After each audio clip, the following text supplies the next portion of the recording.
जय श्री राम। बाली के पुत्र अंगद 1/3 सेना लेकर रवाना हुए। हम लोग जब तुमको खोजते खोजते अत्यंत शोक से व्याकुल हो रहे थे तब विंध्यगिरि पर्वत की एक गुफा में जा फंसे और वहां हमारे बहुत से रात दिन बीत गए। तब हम तुमको न पाने से निराश और अवधि बीत जाने से सुग्रीव के डर के मारे मरने के लिए तैयार हुए। तब सभी वानरों को अनशन करते हुए देख अंगद शोक से विलाप करने लगे। वे बोले, सीता का हरण, बाली का वध, हमारा अनशन और जटायु का मरण, ये कैसी कैसी विपत्तियां हम लोगों पर आ पड़ी हैं। इतने में जटायु का भाई संपाति, जो स्वयं भी गृद्धराज था, अपने भाई जटायु का मरण सुन क्रोधित हो बोला, मेरा छोटा भाई किसके हाथ से कहाँ मारा गया? हे वानरों, मैं आप लोगों से सुनना चाहता हूँ। जनस्थान में जटायु को जैसे मारा था सो सब हाल ज्यों का त्यों अंगद ने कह सुनाया। जटायु के मारे जाने का वृतांत सुन संपाति बहुत दुखी हुआ और उसने ही बतलाया कि तुम यहाँ रावण के घर में हो। तब मैं निर्भय हो 100 योजन समुद्र को लांग इस पार आया। तब मैंने रावण को और शोक से पीड़ित तुमको देखा। हे सुंदरी, जो कुछ हुआ था सो सब मैंने ज्यों का त्यों तुमसे कह सुनाया। अब तुम बिना किसी शंका के मुझसे बातचीत करो। यह सुन सीता जी अत्यंत प्रसन्न हुई और मारे आनंद के उनके नेत्रों से आंसू बहने लगे। तब हनुमान जी ने श्री राम नाम की अंकित अंगूठी सीता जी को देते हुए कहा कि यह अंगूठी श्री राम ने आपके लिए भेजी है, जिससे आपको विश्वास हो जाए कि मैं उनका दूत हूँ। अपने पति की अंगूठी को देख सीता जी को जान पड़ा मानो श्री राम ही उनसे आ मिले हैं।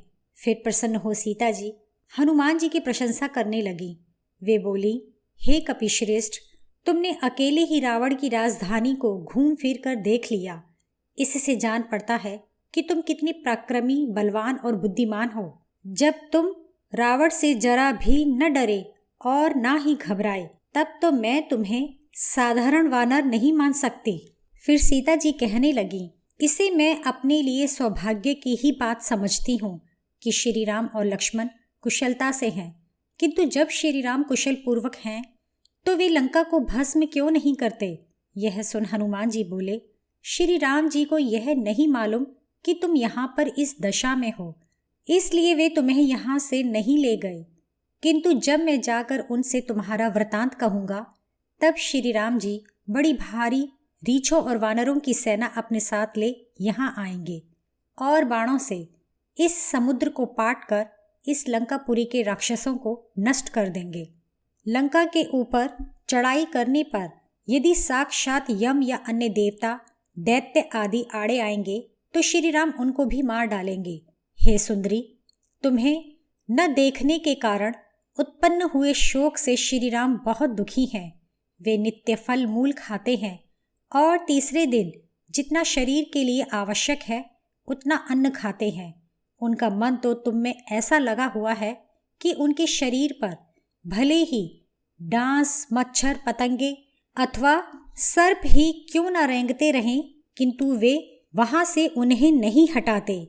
वैसे तो उन्हें नींद आती ही नहीं और जब कभी झपकी आ भी जाए तब हे सीते मधुर वाणी से कहते हुए ही जागते हैं। हे देवी, विशेष कहना व्यर्थ है, वे सदा तुम्हारे वियोग में दुखी रहते हैं और सीते सीते कहकर सदा पुकारा करते हैं। सीता जी हनुमान जी के ये वचन सुन उनसे बोली, हे वानर, तुम्हारा यह कथन विष मिले अमृत के समान है। देखो, प्राणियों की होनी होकर ही रहती है, तभी तो लक्ष्मण, श्री राम और मैं कैसे कैसे दुख झेल रहे हैं। हे वानर, तुम जाकर श्री राम जी से शीघ्रता के लिए कह देना, क्योंकि जब तक यह वर्ष पूरा नहीं होता तभी तक मेरे जीने की अवधि है। इस वर्ष का यह 10वां मास चल रहा है और इसकी समाप्ति में अब केवल 2 मास और रह गए हैं। क्रूर रावण ने मेरे जीने के लिए यही अवधि बांधी है। रावण के भाई विभीषण ने इस बात के लिए यत्न किया था और अनुनय विनय भी की थी कि रावण मुझे श्री राम को लौटा दे, परंतु उस दुष्ट ने उनका कहना नहीं माना। हे कपि, यह बात विभीषण की बड़ी बेटी कला ने अपनी माता के कहने से मुझसे कही थी। यह सुन हनुमान जी बोले, आप निश्चिंत रहें, श्री राम जी वानरी सेना के साथ अवश्य ही आएंगे, अथवा मैं स्वयं ही तुमको अपनी पीठ पर बैठाकर समुद्र पार ले जाऊंगा। मुझ में इतनी शक्ति है कि मैं रावण समेत लंका को भी ले जा सकता हूँ। हे मैथिली, मैं आज ही तुमको श्री राम के पास पहुंचा दूंगा, अतः तुम सोच विचार मत करो और मेरी पीठ पर बैठ जाओ। हनुमान जी के इन अद्भुत वचनों को सुन सीता जी हर्षित और विस्मित हो हनुमान जी से बोली, तुम तो इतने छोटे शरीर वाले हो, फिर तुम मुझे कैसे समुद्र पार ले जा सकते हो? सीता जी के इन वचनों को सुन हनुमान जी बोले, तुम अभी मेरे बल और प्रभाव को नहीं जानती, इसलिए ऐसा कह रही हो। अब तुम मेरे काम रूपी शरीर को देखो। यह कहकर हनुमान जी एक छलांग में वृक्ष से नीचे उतर सीता जी को विश्वास कराने के लिए अपने शरीर को बढ़ाने लगे। उस समय हनुमान जी मेरू पर्वत की तरह लंबे चौड़े हो सीता जी के सामने खड़े हो गए और सीता जी से कहने लगे कि हे देवी, पर्वत, वन, ग्रह और तोरण सहित इस लंका को और रावण को यहाँ से उठाकर ले जाने की मुझमें शक्ति है, अतः तुम अब मेरे साथ चलने का निश्चय करो। हनुमान जी का यह रूप देख सीता जी बोली, हे महाकपि, अब मैंने तुम्हारा बल पराक्रम भली भांति जान लिया। तुम्हारी गति पवन के समान और तुम्हारा तेज अग्नि के समान अद्भुत है। क्या कोई मामूली वानर इस समुद्र को लांघकर यहाँ आ सकता था?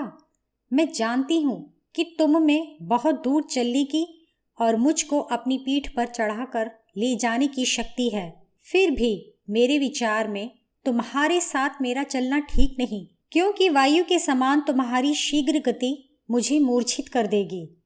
तब मैं समुद्र में गिर पड़ी और समुद्र के जल जंतु मुझे पकड़कर खा गए, तब तुम क्या करोगे? यदि मुझे लिए जाते देख रावण की आज्ञा पा राक्षस तुम्हारा पीछा करेंगे, फिर तुम्हारा राक्षसों से युद्ध होगा, और यदि युद्ध में वे जीत गए तो वे राक्षस तुम्हारे हाथ से मुझे छीनकर लंका में ले जाएंगे। फिर वे मुझे ऐसी जगह छिपा देंगे कि जहाँ कोई वानर या श्री राम जी मुझे देख ही न पाएं। यद्यपि तुम अकेले सब राक्षसों को मार सकते हो, इसमें भी कोई संदेह नहीं है, किंतु तुम्हारे इस कार्य से श्री राम जी के यश में तो बट्टा ही लग जाएगा। अतः मेरे पीछे तुमने जो श्रम किया है सो सब व्यर्थ चला जाएगा।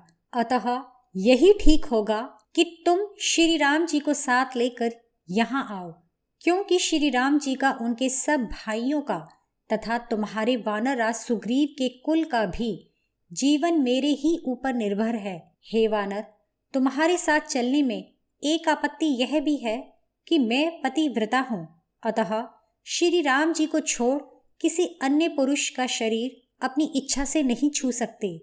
मुझसे जो रावण के शरीर का स्पर्श हुआ सो बरजोरी से हुआ। उस समय मैं विवश थी और मुझे बचाने वाला भी कोई नहीं था। यदि श्री राम जी बंधु बांधव सहित रावण को मार मुझे यहाँ से ले जाएं, तो यह कार्य उनकी मर्यादा के अनुकूल होगा। अतः हे वानर श्रेष्ठ, तुम लक्ष्मण और सुग्रीव सहित मेरे प्यारे श्री राम जी को शीघ्र ही यहाँ लेवा लाओ। सीता जी के इन वचनों को सुन हनुमान जी सीता जी से बोले, हे सुंदरी, तुमने पतिव्रता स्त्रियों के चरित्र अनुकूल बातें कही हैं। तुम स्त्री हो, इसलिए तुम मेरी पीठ पर सवार हो 100 योजन के समुद्र को नहीं लांघ सकती। तुमने जो दूसरा कारण बतलाया है कि तुम श्री राम जी को छोड़ अन्य किसी पुरुष को अपनी इच्छा से नहीं छू सकती, यह भी ठीक ही है। ऐसे वचन श्री राम जी की पत्नी के ही कहने योग्य हैं।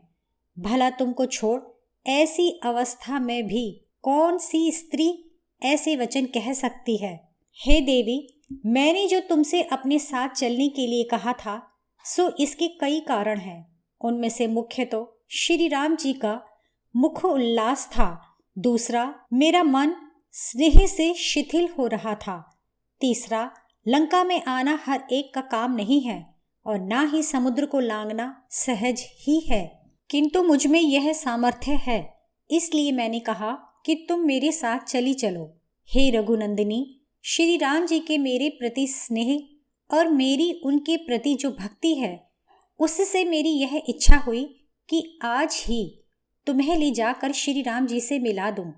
हे देवी, यदि मेरे साथ चलने में तुम्हारी इच्छा नहीं है तो मुझे अपनी कोई निशानी दो जिससे श्री राम जी को तुम्हारी जानकारी हो।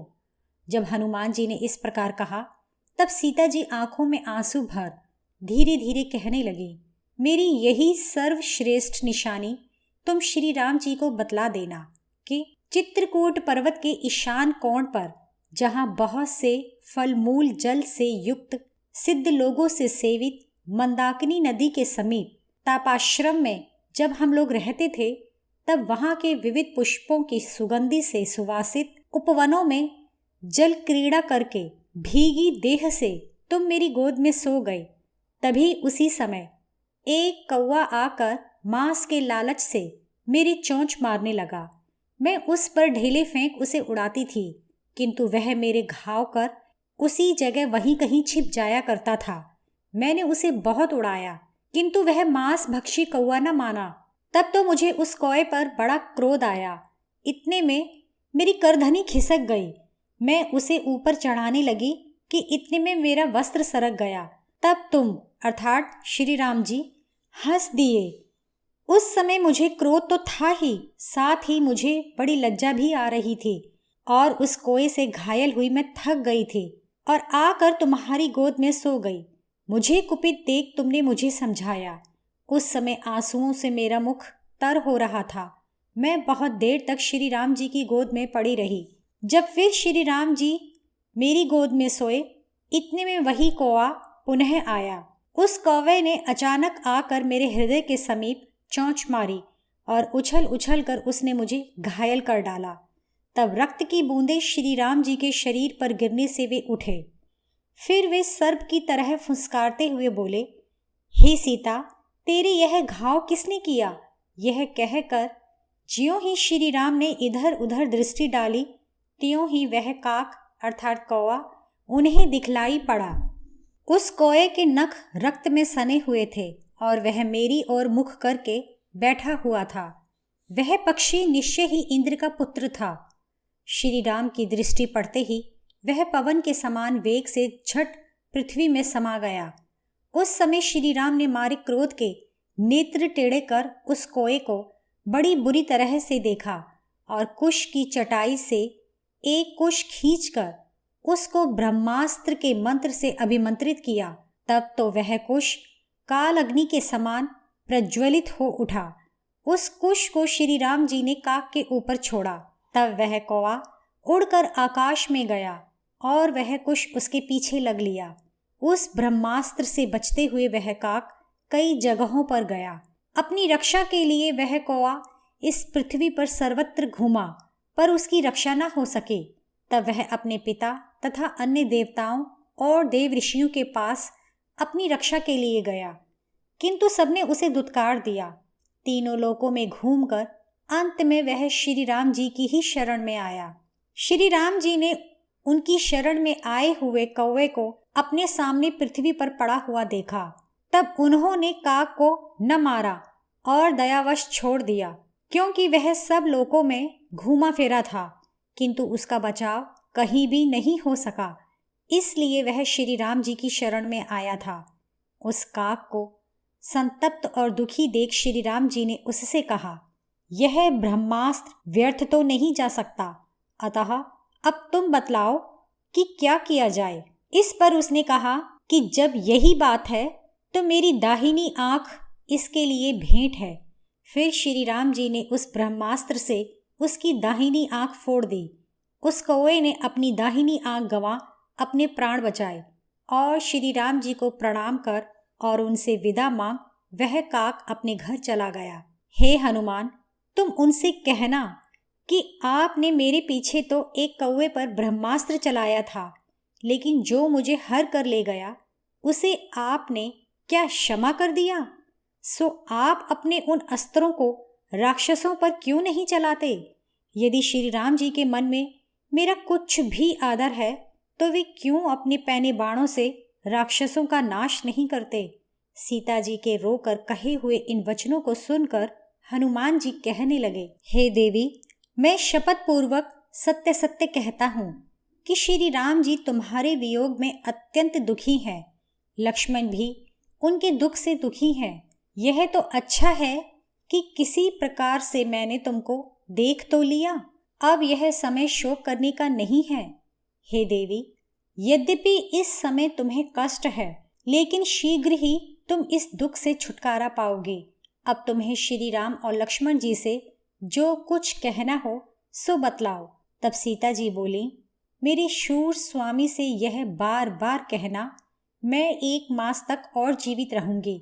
फिर उन्होंने अपनी ओढ़नी के आंचल से खोलकर सुंदर चूड़ामणि हनुमान जी को दी और कहा, इसे श्री राम जी को दे देना।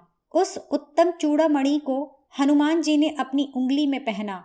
फिर उन्होंने सीता जी को प्रणाम कर उनकी परिक्रमा की। फिर वे हाथ जोड़कर उनके समीप खड़े हो गए। फिर सीता जी हनुमान जी से कहने लगी, श्री राम मेरी इस निशानी को भली भांति जानते हैं। इस मणि को देखकर वे युद्ध करने के लिए तुमको प्रेरित करेंगे। अतः इस कार्य में उत्साह की वृद्धि के लिए आगे के कर्तव्य कर्म का अभी से विचार कर लो। हे हनुमान, तुम अब ऐसा यत्न विचारो कि मेरा दुख दूर हो जाए। यह सुन हनुमान जी बोले, जी बहुत अच्छा, ऐसा ही करूँगा कहकर और सीता जी को मस्तक नवा प्रणाम कर वहां से चलने को तैयार हुए। हनुमान जी को जाने के लिए तैयार खड़े देख सीता जी ने उनसे कहा, हे वीर, यदि ठीक समझो तो एक दिन और यहीं कहीं किसी गुप्त स्थान में रह जाओ और विश्राम कर कल चले जाना, क्योंकि तुम्हारे मेरे पास रहने से मुझ अभागी का यह अपार दुख कुछ देर के लिए अवश्य घट जाएगा। हे कपिश्रेष्ठ, तुम्हारे यहाँ से लौट जाने पर और पुनः यहाँ आने के समय तक मुझे संदेह है कि मैं जीवित रहूंगी कि नहीं। हे वीर, मुझे एक संदेह और भी है, वह यह कि वानरराज सुग्रीव अपनी वानरी और रीछों की बड़ी भारी सेना ले इस अपार महासागर के पार कैसे आ पाएंगे, क्योंकि 3 जन इस महासागर को पार कर सकते हैं, एक तुम, दूसरे गरुड़ जी और तीसरे पवन देव। अतः इस कठिन कार्य की सफलता के लिए तुमने कौन सा उपाय सोचा है, क्योंकि तुम कार्य को सफल करने वाले श्रेष्ठ जनों में सर्वश्रेष्ठ हो। एक तुम ही इस कार्य को पूरा कर सकते हो। जब श्री राम जी सेना सहित रावण को युद्ध में परास्त कर विजयी हो और मुझे अपनी राजधानी में ले जाएं, तब यह कार्य उनके स्वरूप के अनुरूप हो। हे देवी, सुग्रीव वानरों और रीछों की सेनाओं के स्वामी हैं। वे वानरों में श्रेष्ठ और बड़े बलवान हैं। वे तुम्हारे उद्धार के लिए निश्चय कर चुके हैं, सो वे हजारों और करोड़ों वानरों को साथ ले राक्षसों का नाश करने के लिए यहाँ बहुत शीघ्र आएंगे। वानर लोग बड़े शूरवीर, विक्रमी और मन के समान शीघ्रगामी हैं। वे सब ऊपर नीचे, आड़े तिरछे सब और जा सकते हैं।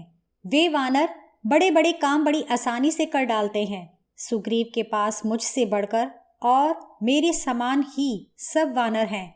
जब मैं ही यहाँ आ गया, तब उन महाबलवान वानरों का तो कहना ही क्या है। हे देवी, इस बात के लिए तुम चिंता मत करो और शोक को त्याग दो।